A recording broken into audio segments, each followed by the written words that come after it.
मोक्षमार्गस्य नेतारं भेतारं कर्म भूभृतां ज्ञातारं विश्वतत्त्वानां वन्दे तद्गुणलब्धये।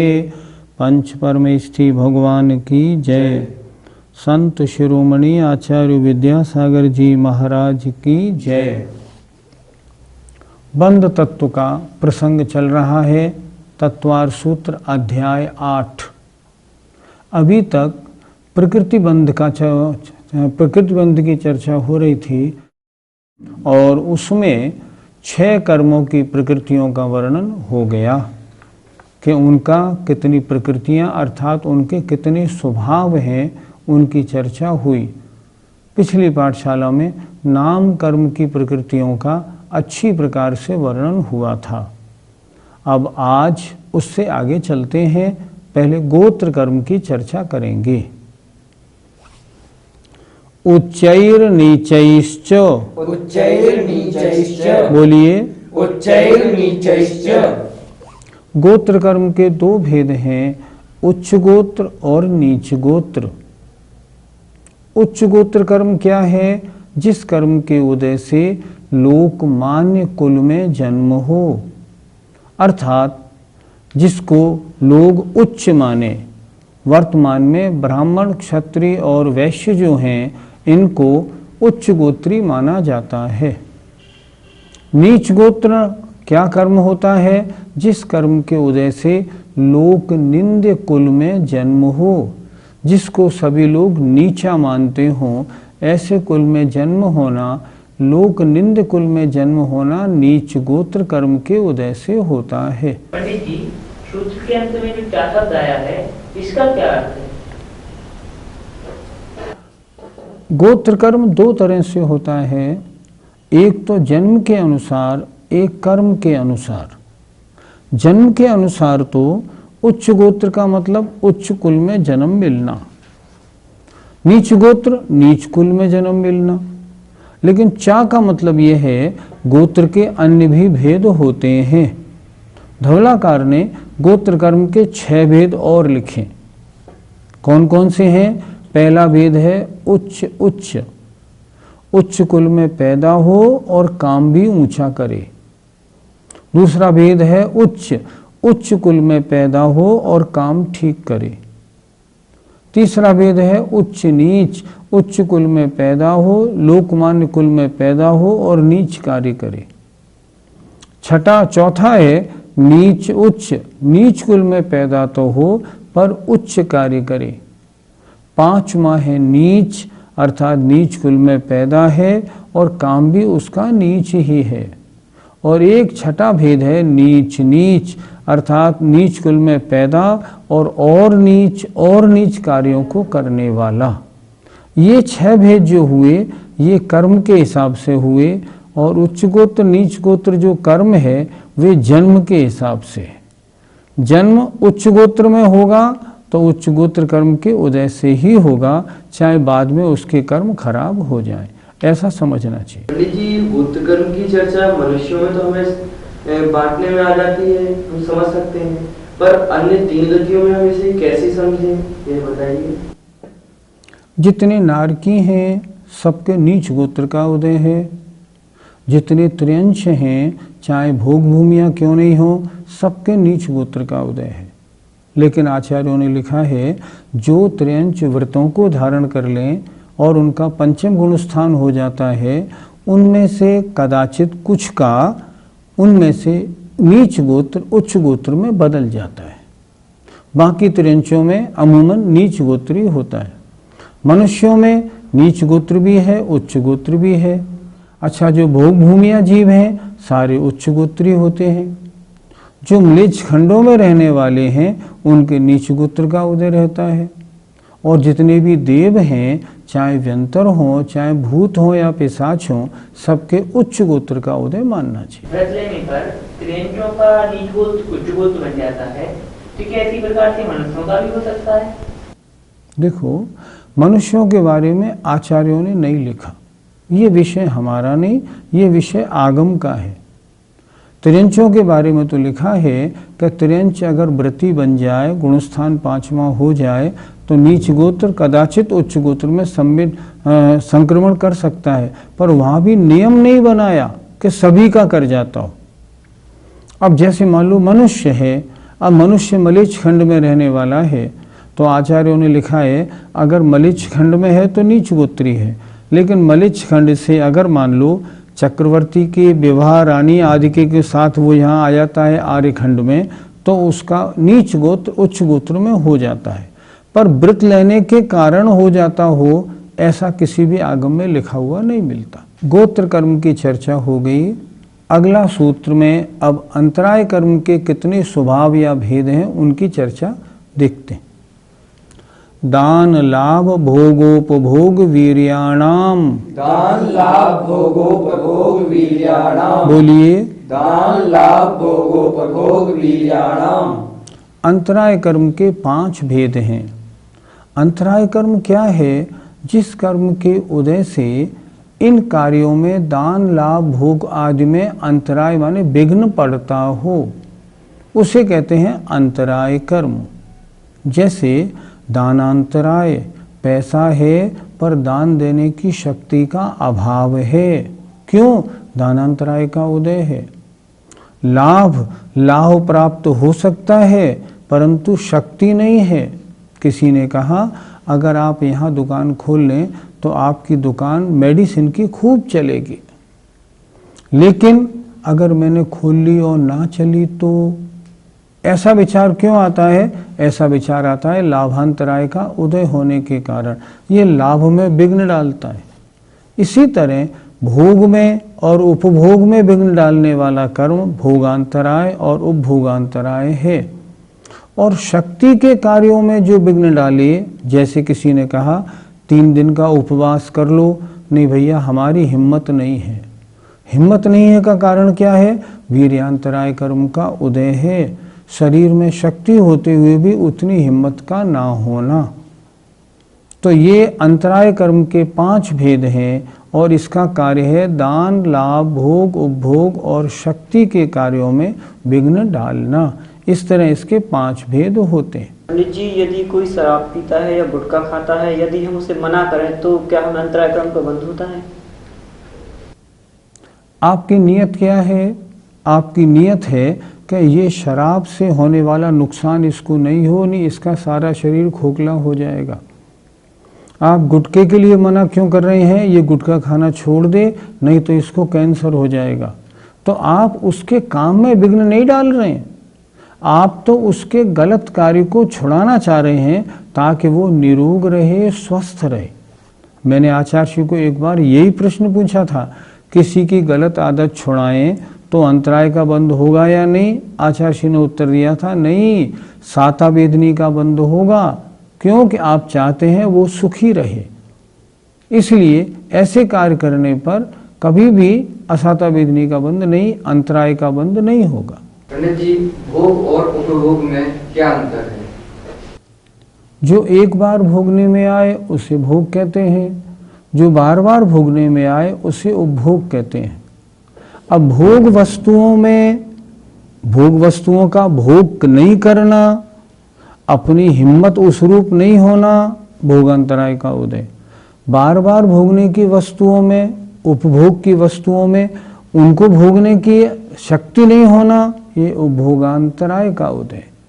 वस्तु है पर अभी नहीं, बाद में, अभी नहीं, बाद में। फॉर एग्जाम्पल, मान लीजिए आपने एक कुर्ता पजामा नया बनवाया और बनवाने के बाद आप कह रहे हैं नया है, बाद में पहनेंगे, अभी क्यों पहने, अभी क्यों पहने, आप रखे हुए हैं। इसका मतलब आपके अंतराय कर्म का उदय है, आप उसका भोग नहीं कर रहे हैं। यहाँ तक प्रकृति बंध का वर्णन हुआ। बंध के 4 भेद थे, प्रकृति बंध, स्थिति बंध, अनुभव या अनुभाग बंध और प्रदेश बंध। अभी तक कर्मों का क्या स्वभाव है, इनका क्या कार्य है, उसकी चर्चा हमने की। अब आगे स्थिति बंध की चर्चा प्रारंभ होती है। उसमें यह बताया जाएगा कि कोई कर्म हम बांधते हैं तो अधिक से अधिक कितने समय तक और कम से कम कितने समय तक की उसकी स्थिति होती है। अधिक से अधिक को उत्कृष्ट स्थिति कहते हैं और कम से कम को जघन्य स्थिति कहते हैं। तो कर्मों की, जो कर्म हम बांध रहे हैं उनकी उत्कृष्ट और जघन्य स्थिति कितनी है, इसकी चर्चा अब अगले सूत्रों में होगी। देखिए, आदितस्तिसृणां मंत्रायस्य च त्रिंशत् सागरोपम कोटि कोट्यः परा स्थितिः। बोलिए,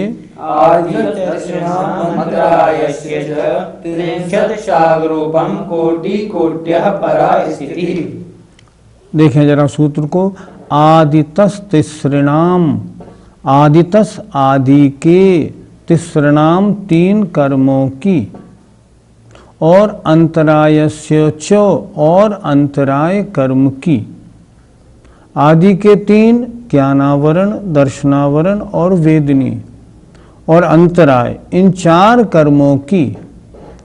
63 माने 30, कोड़ी कोड़ा कोड़ी सागर, परा माने उत्कृष्ट स्थिति है। ध्यान से देखें, आदितस्तिसृणा आदि के 3 कर्मों की, और अंतरायस्य च और अंतराय कर्म की, परा माने उत्कृष्ट स्थिति कितनी है, 63 सागरोपम कोटि कोट्यः, 30 कोड़ा कोड़ी सागरोपम है। अर्थात ये 4 कर्म अगर कोई अधिक से अधिक कषाय के साथ बांधेगा तो 30 कोड़ा कोड़ी सागर तक की स्थिति का बंध हो सकता है। अर्थात वे कार्मण वर्गणाएं कर्म रूप होकर आत्मा के साथ 30 कोड़ा कोड़ी सागर तक अपना फल दे सकती हैं। ये इसका तात्पर्य है। मोहिनी कर्म की उत्कृष्ट स्थिति कितनी है, देखें। सप्ततिर मोहिनी यस्य, बोलिए, मोहिनी यस्य, मोहिनी कर्म की उत्कृष्ट स्थिति सप्तति 70 कोड़ा कोड़ी सागर है। अर्थात मोहिनी कर्म जो आपने बांधा है वो अधिक से अधिक 70 कोड़ा कोड़ी सागर तक आत्मा के साथ संबंधित रह सकता है। सूत्र का अर्थ देखें, सप्ततिर मोहिनीयस्य, हम परा स्थिति ऊपर से लगा लें और कोड़ा कोड़ी सागर भी ऊपर से लगा लें। अर्थात मोहिनीयस्य, मोहिनी कर्म की उत्कृष्ट स्थिति 70 कोड़ा कोड़ी सागर है। पंडित जी, यहाँ पे जो कोड़ा कोड़ी शब्द आया तो हमें इस कोड़ा कोड़ी शब्द से क्या समझना चाहिए? कोड़ा कोड़ी का मतलब होता है करोड़ गुणित करोड़। 1 करोड़ को 1 करोड़ से अगर हम गुणा करें तो बनता है कोड़ा कोड़ी। और सागर भी तो आया है। सागर का मतलब होता है असंख्यात वर्ष का एक सागर होता है। एक सागर बहुत वर्षों का होता है, हम उसे काउंट नहीं कर सकते। और इनमें मोहिनी कर्म की उत्कृष्ट स्थिति 70 गुणित सागर गुणित 1 करोड़ गुणित 1 करोड़, इतने सागर प्रमाण एक कर्म अगर बंध जाए तो पीछा नहीं छोड़ता। कोड़ा कोड़ी माने करोड़ इंटू करोड़, और सागर माने असंख्यात वर्षों का एक सागर होता है। अगला सूत्र देखें, विंशतिर नाम गोत्रयोः, बोलिए, विंशति माने 20, परा स्थिति ऊपर से ले लिया, कोड़ा कोड़ी सागर ऊपर से ले लिया। नाम और गोत्र कर्म की उत्कृष्ट स्थिति 20 कोड़ा कोड़ी सागर है। नाम गोत्रयोः, नाम और गोत्र कर्म की उत्कृष्ट स्थिति 20 अर्थात 20 कोड़ा कोड़ी सागर है। आयु कर्म की उत्कृष्ट स्थिति त्रयस्त्रिंशत् सागरोपमाण्यायुषः। त्रयस्त्रिंशत् सागरोपमाण्यायुषः। बोलिए। त्रयस्त्रिंशत् सागरोपमाण्यायुषः। त्रयस माने 3, त्रिंशत माने 30। त्रयस्त्रिंशत् सागरोपमाणी आयुषः। आयु कर्म की उत्कृष्ट स्थिति 33 सागर प्रमाण है।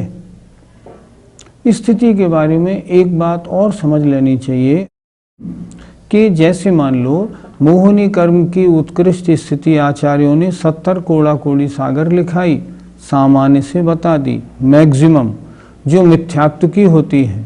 लेकिन चारित्र मोहिनी की उत्कृष्ट स्थिति अगर है तो 40 कोड़ा कोड़ी है, और उसमें भी और जो कषाय नो कषाय आदि हैं उन सब की स्थिति अलग अलग शास्त्रों में लिखी है। ये तो सामान्य वर्णन है। अब जैसे मान लो यहाँ आयु लिखी है, आयु कर्म की उत्कृष्ट स्थिति 33 सागरोपम है, तो ये हम लगाएंगे 7वें नरक की उत्कृष्ट आयु और ऊपर सर्वार सिद्धि आदि अनुत्तर विमानों की उत्कृष्ट आयु। तिरंच और मनुष्यों की उत्कृष्ट आयु 3 पल्य है। ऐसे इसको लगाना पड़ेगा, ये नहीं कि इसको हम सब में लगा दें। जो आयु मानी जाती है क्या वह घटबढ़ नहीं करती या उसमें कोई परिवर्तन नहीं आता है? क्यों? ऐसी कोई बात नहीं। जैसे श्रेणिक महाराज ने आयु बांधी थी 33 सागर की नरक की, बाद में घट के 84,000 वर्ष हुई कि नहीं हुई? इसका मतलब ये है बंधी हुई आयु घट भी जाती है, लेकिन इसका एक नियम है। अर्थात जो आयु आपने बांधी है अगर वो आयु ऊपर बढ़ाई जाएगी ना तो आयु के अपकर्ष काल में ही संभव है, लेकिन आयु का घटना कभी भी हो सकता है। जैसे आयु का बंध हम मनुष्यों की कैसे होता है, 8 अपकर्ष कालों में होता है। अपकर्ष काल का मतलब जैसे मान लो 81 वर्ष की आयु है तो 2/3 माने 54 वर्ष निकल जाने पर जब 55वां वर्ष लगेगा तो उसके पहले अंतर्मुहूर्त में आयु बंध के योग्य परिणाम होंगे तो आयु बंधेगी, नहीं तो नहीं। इस तरह आप 8 बार करें, 2/3 2/3 2/3 निकालते चलिए, और 8 अपकर्ष कालों में नहीं बंधी तो आवली का संख्यात्मा भाग जिसे आचार्य कहते हैं असंक्षेपाधा काल, उतना काल शेष रहने पर आयु जरूर बंधेगी। कोई भी आत्मा पहले शरीर को बिना आयु बांधे कभी छोड़ती नहीं। आयु बंद हो जाएगा तभी वो आत्मा पहले शरीर को छोड़ेगी। इसलिए एक बार की बंधी हुई आयु, अब जैसे 8 अपकर्ष काल हुए, पहली बार बांधी 1 सागर स्वर्ग की, दूसरी बार बांधी हमने मान लो 5 सागर, तो वो 1 सागर बढ़ के 5 सागर हो जाएगी। लेकिन बढ़ना कब होगा आयु का? अपकर्ष काल में होगा। घटना कब होगा? कभी भी परिणामों के परिवर्तन से घट कभी भी सकती है, इसलिए आयु का घटना बढ़ना होता है। लेकिन जो आयु हम इस समय भोग रहे हैं ना, ये बढ़ाई नहीं जा सकती। इसका अकाल मरण तो होता है, बढ़ना नहीं होता, ये समझना चाहिए।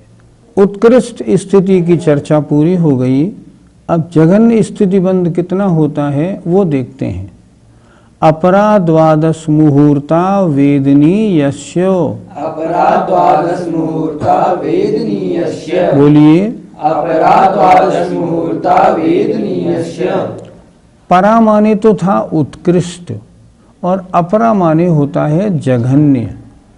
अपरा जघन्य स्थिति, 12 माने 12, मुहूर्ता मुहूर्त प्रमाण है, वेदनीयस्य वेदनीय कर्म की। अर्थात वेदनीय कर्म की जघन्य स्थिति 12 मुहूर्त प्रमाण है। कोई भी जीव वेदनीय कर्म बांधेगा ना तो इससे कम स्थिति वाला नहीं बांधेगा। ये चर्चा कहाँ तक है? 10वें गुण स्थान तक है, उसके आगे नहीं। जो कषाय रहित जीव हैं उनकी बात नहीं हो रही। तो यहाँ क्या कहा इन्होंने? अपरा 12 मुहूर्ता वेदनीयस्य। वेदनीयस्य वेदनीय कर्म की अपरा माने जघन्य स्थिति 12 मुहूर्त प्रमाण है।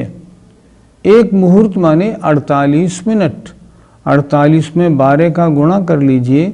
इतने समय प्रमाण अगर वेदनी कर्म जघन्य से जघन्य बंधेगा तो उसकी स्थिति इतनी बंधेगी। पंडित जी, वेदनीय कर्म की जघन्य स्थिति 12 मुहूर्त कौन जीव बांधते हैं? जो जीव 10वें गुण स्थान में मुनि महाराज होते हैं और जिन्होंने छपक श्रेणी माड़ी होती है, ऐसे जीवों के जो वेदनी कर्म का बंध 10वें गुण स्थान के अंतिम समय में होता है, वह 12 मुहूर्त प्रमाण होता है, क्योंकि वहाँ कषाय सबसे सूक्ष्म रह जाती है। अब इसी 10वें गुण स्थान में अगर हम उपसम श्रेणी की बात देखें तो 10वें गुण स्थान में है, उपसम श्रेणी वाले हैं, लेकिन उनके परिणामों में उतनी विशुद्धि नहीं, तो उनके कितना बंध होगा? जघन्य बंध। और 10वें गुण स्थान के अंतिम समय में जघन्य बंध होगा इससे दूना। छपक श्रेणी वाले का 12 मुहूर्त तो उपसम श्रेणी वाले का 24 मुहूर्त है। कहाँ होगा वो? 10वें गुण स्थान के अंतिम समय में। वेदनी कर्म की जघन्य स्थिति 12 मुहूर्त हुई। अब नाम और गोत्र कर्म की जघन्य स्थिति बंध कितना है? अगले सूत्र में कहते हैं आचार्य, नाम गोत्रयोरष्टौ। नाम गोत्रयोरष्टौ। बोलिए, नाम गोत्रयोरष्टौ। अर्थात नाम कर्म और गोत्र कर्म इनका जघन्य स्थितिबंध अपरा ऊपर से लगाना है। जघन्य स्थितिबंध कितना है? 8 मुहूर्त है। मुहूर्त माने 48 मिनट। अर्थात नाम कर्म और गोत्र कर्म अगर कोई बांधेगा तो सबसे कम स्थितिबंध कितना होगा? सबसे कम स्थितिबंध होगा 8 मुहूर्त। सूत्र का अर्थ देखें, नाम और गोत्र कर्म का जघन्य स्थितिबंध 8 मुहूर्त प्रमाण है। इसको भी कौन बांधेंगे? इसको वे मुनि महाराज बांधेंगे जो छपक श्रेणी में 10वें गुण स्थान में हैं, और 10वें गुण स्थान के अंतिम समय में बांधेंगे 8 मुहूर्त। अगर मुनि महाराज उपसम श्रेणी में हैं तो कितनी बंधेगी? इसको दूनी कर दीजिए, 16 मुहूर्त। ये इनका जघन्य स्थितिबंध की चर्चा हो रही है। अब आगे शेष और कर्मों की स्थिति कितनी है, इसका सूत्र देखते हैं। देखिए, शेषाणाम अंतर मुहूर्ता। शेषाणाम अंतर मुहूर्ता। बोलिए, शेषाणाम अंतर मुहूर्ता। शेषाणाम शेष बचे हुए कर्मों की, अर्थात वेदनी कर्म की बात हो गई, नाम और गोत्र की बात हो गई। वेदनी कर्म की 12 मुहूर्त, नाम गोत्र की 8 मुहूर्त। अब बचे 5 कर्म और इनका जघन्य स्थितिबंध कितना है? अंतर मुहूर्त प्रमाण है। शेषाणाम शेष कर्मों का जघन्य स्थितिबंध अंतर मुहूर्ता, अंतर मुहूर्त प्रमाण है। अर्थात क्या अर्थ हुआ? 3 कर्मों की जघन्य स्थिति का वर्णन हो गया है। वेदनी 12 मुहूर्त, नाम गोत्र की 8 मुहूर्त, और शेष जो 5 कर्म बचे उनकी जघन्य स्थिति अंतर मुहूर्त प्रमाण है। आपने अभी आयु कर्म के बारे में घटना वर्णन बताया था, उसी प्रकार से जो अन्य कर्मों की अन्य प्रवृत्तियां हैं उनमें भी क्या घटना वर्णन हो सकता है? कर्मों की जो दशाएं होती हैं उनमें एक दशा होती है उत्कर्षण और अपकर्षण।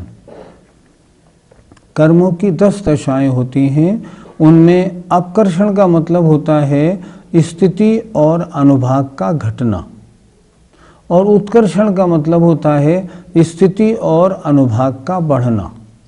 जैसे मान लो आपने कोई पुण्य प्रकृति बांधी है, अगर आपके परिणाम बहुत और अच्छे शुभ होंगे मान लो, तो उसकी स्थिति घटेगी, अनुभाग बढ़ जाएगा। कोई पाप प्रकृति बांधी है, उस पाप प्रकृति में अगर परिणामों में विशुद्धि बढ़ती है तो पाप प्रकृति का स्थिति भी घट जाएगी, अनुभाग भी घट जाएगा। बंधे हुए जो कर्म हैं उन कर्मों का स्थिति अनुभाग का घटना बढ़ना होता है। एक प्रसंग ले लेते हैं छोटा सा। हम पूजा करते हैं तो पूजा करने से क्या होता है? सबसे पहली बात तो जो असाता वेदनी जिसके कारण हमें संसार के दुख मिलते हैं, उस असाता वेदनी का स्थिति अनुभाग घटता है, उसकी तीव्रता घटती है। दूसरी बात, साता वेदनी का बंद होता है।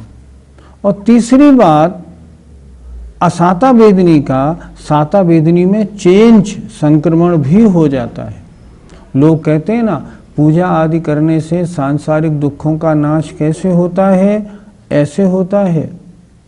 उसका जो स्थिति अनुभाग बांधा था, अशुभ कर्मों का स्थिति अनुभाग घटता है, पूजा पाठ आदि करने से घट जाएगा। एक छोटा सा एग्जाम्पल ले लें। जैसे मान लीजिए वादिराज महाराज के कोढ़ हुआ था, उन्होंने एक ही भाव स्तोत्र बनाया। एक ही भाव स्तोत्र बनाने से क्या हुआ? जो असाता वेदनी उनको दुख देने वाली, रोग देने वाली थी ना, उनका स्तोत्र बनाते बनाते असाता वेदनी का साता में संक्रमण हो गया। अब वो स्थिति किसको मिल गई? अब साता वेदनी को मिल गई और महाराज का कोढ़ ठीक हो गया। तो कर्मों का जो उदय आता है ना, वो द्रव्य क्षेत्र, काल, भव और भाव के अनुसार आता है। इसलिए कर्म का उदय हमें ठीक रखने के लिए हमें चाहिए हम निरंतर अपने परिणामों को अच्छे कार्यों में लगाते रहें, अपना पुरुषार्थ उसी रूप से करें। अगर ऐसा करेंगे, पाप कर्मों की स्थिति अनुभाग घटेगा, पुण्य कर्मों की स्थिति घटेगी, अनुभाग बढ़ेगा, सांसारिक सुखों की प्राप्ति अपने आप होगी। ये जैन धर्म का कर्म सिद्धांत है। आज गोत्र कर्म और अंतराय कर्म की चर्चा हुई। इसके बाद प्रकृति बंध का प्रसंग पूरा होने के बाद ये कर्म आत्मा के साथ कितने समय तक मैक्सिमम और मिनिमम जुड़े रह सकते हैं, उत्कृष्ट या जघन्य जुड़े रहते हैं, आज उनकी भी चर्चा हमने की। हमेशा ध्यान रखें, अगर हम कषाय मंद रखेंगे तो कर्मों की स्थिति कम बंधेगी।